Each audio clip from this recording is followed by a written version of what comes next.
हम आज बात करेंगे जीडीपी के बारे में। जैसा कि आप सभी लोगों ने सुना होगा कि सांख्यिकी मंत्रालय के NSO ने एक मौजूदा फाइनेंशियल ईयर की पहली तिमाही के लिए जीडीपी का डेटा जारी किया है और इस डेटा के मुताबिक 2024-25 की पहली तिमाही में आर्थिक विकास यानी कि इकोनॉमिक ग्रोथ या फिर कहीं इकोनॉमिक डेवलपमेंट का दर जो है 6.7% के दर से बढ़ी है, जो कि पिछले वित्त वर्ष 2023 और 24 की पहली तिमाही में 8.2% के दर से बढ़ी थी।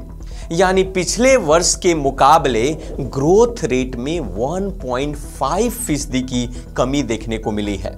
2024-25 की पहली तिमाही में रियल जीडीपी कांस्टेंट प्राइस के हिसाब से 43.64 लाख करोड़ रुपए रही है, जो पिछले वित्तीय वर्ष की पहली तिमाही में 40.91% रही थी। नमस्कार, मेरा नाम रोहित कुमार, प्रयास आईएएस के YouTube चैनल पर आपका स्वागत है।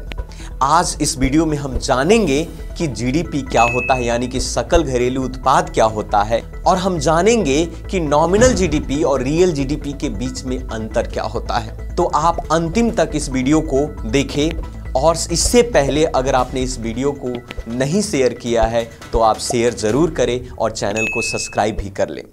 सकल घरेलू उत्पाद किसी देश की सीमाओं के भीतर एक निश्चित समय अवधि में उत्पादित सभी तैयार वस्तुओं और सेवाओं का कुल मौद्रिक या बाजार मूल्य है।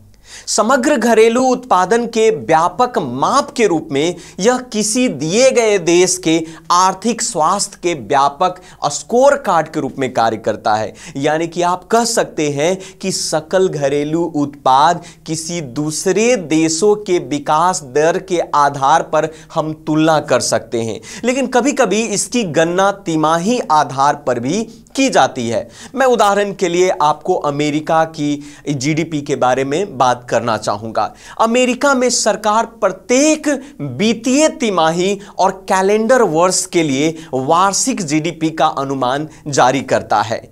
जीडीपी की गणना नाम मात्र आधार पर या वास्तविक आधार पर, जिसे आप नॉमिनल और रियल जीडीपी के तौर पर की जा सकती है। बाद में मुद्रास्फीति यानी कि इन्फ्लेशन को ध्यान में रखा जाता है। कुल मिलाकर आप कहे कि रियल जीडीपी जो लॉन्ग टर्म के लिए होता है, जो नेशनल इनकम को एक बेहतर प्रदर्शन के रूप में व्यक्त करता है। जैसा कि मैं आपको एक एग्जांपल के साथ समझाना चाहूंगा।